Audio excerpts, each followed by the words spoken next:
for having me, Jack. I know you've been busy these days, so we appreciate you making a few moments for us. The president is threatening the biggest strike yet on Iran. We've seen the Brent and world prices rise, although I think they started to go down this afternoon. I haven't checked recently, but I think they were starting to edge backwards a little bit, right? Yeah, we have. We've seen it drop just a little bit, flirted with $100. Now they're back under. We've seen gas prices up just a little bit over the last couple of weeks. They hit a low around July 7th, July 8th.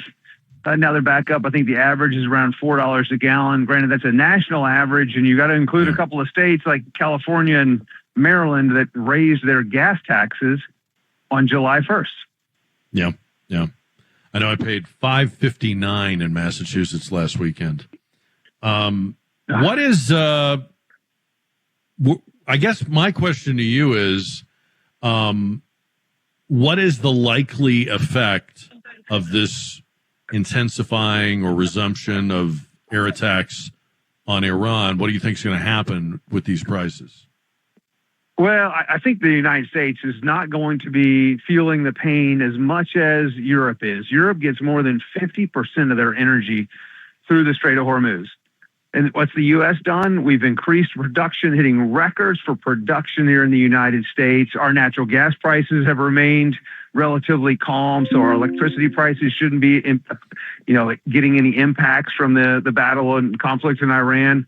But certainly Europe is. Europe's going to be facing higher prices for electricity. I mean, they're talking about having to ration cell phone use in Europe because of electricity prices, having to keep those network operation centers powered up. Do you, I feel like we talk about this every time you're on, but do you get a lot of people asking about or frustrated with the apparent disconnect between the fluctuation of the oil price they see like on the CNBC page and the price they see at their local gas station? What's the lag? What's the disconnect of that? Yeah, the rocket and feather effect. So you have this, what happened, you had attacks now, I think we're 13, 14 days in a row. We saw low gas prices right at this, before that happened, and they immediately go up. And what happens is the gas stations are buying fuel from a rack, a fuel rack, essentially. And that fuel rack is buying oil, and it takes a few weeks for this process to play out. Well, the price could skyrocket tomorrow. And so the racks and the fuel stations, the gas stations, are building that price in as quickly as possible because they don't know how much they're going to pay for their next delivery of gasoline. And then it kind of feathers back down. And that's unfortunate, but they're buying oil today that's higher than it was 2 weeks ago. And they're going to sell that oil into gasoline and other refined products here in about 2 to 3 weeks as it makes its way through the refinery process. Is there some concern that if prices came down too fast, there would be a supply problem? No, I don't think so. Not right now, because if prices drop significantly lower overnight, that would be fantastic. Our strategic petroleum reserve is at record lows. The Biden administration really drained it about 180 million barrels right before an election to try to lower prices at the pump to impact the election.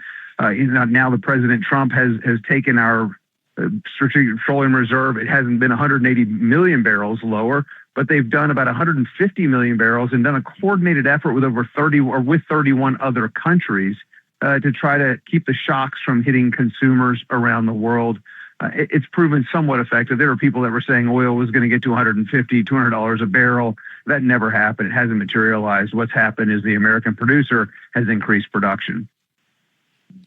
Is it possible, I'm just wondering, that we're going to see like a new normal in per barrel prices, that they're never going back down to, say, the $60 range?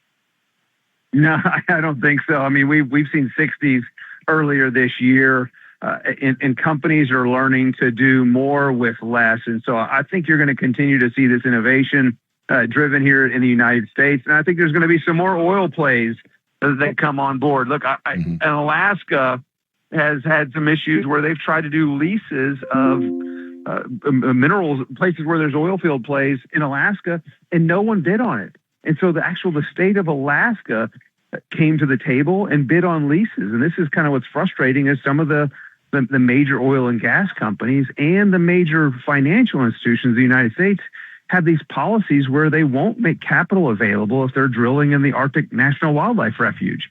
I mean, this just speck of a piece of land in Alaska that is rich with oil and rich with infrastructure. So I think you're going to see the smaller independents really step up. You're going to see the state of Alaska step up and start producing this energy that consumers are going to need. But I think we're going to get back to lower prices, and the consumer is going to reap the benefit from that. I just wish some of the banks and the major companies that have abandoned these oil field plays for political reasons would stop that and get back to their fiduciary duty. Does it give you any hope that the auto industry seems to be on a weekly basis announcing rollbacks of EV production, increased production of ICE vehicles? So they seem to have read the room. And does that give you hope for the banks as well? It really does. I mean, the auto industry said we are not going to do political agendas anymore, and they're actually going to make the products that the consumers want. And so they are unfortunately writing off billions of dollars. I think their shareholders should be furious because they abandoned their fiduciary duty in favor of political agendas. They thought there was this green energy, the so-called green energy transition. Well, that's not what consumers want. They want affordable and reliable energy. They want affordable and reliable automobiles. And those internal combustion engines are the ones that are more affordable and certainly more reliable over the long term. And that's what consumers want. And so the price of vehicles is coming down, which is great for the consumer. Former state representative and the CEO of the American Energy Institute, Jason Isaac. Thanks for the time, Jason. We appreciate it. It's great to be on. Thanks for having me, Jack.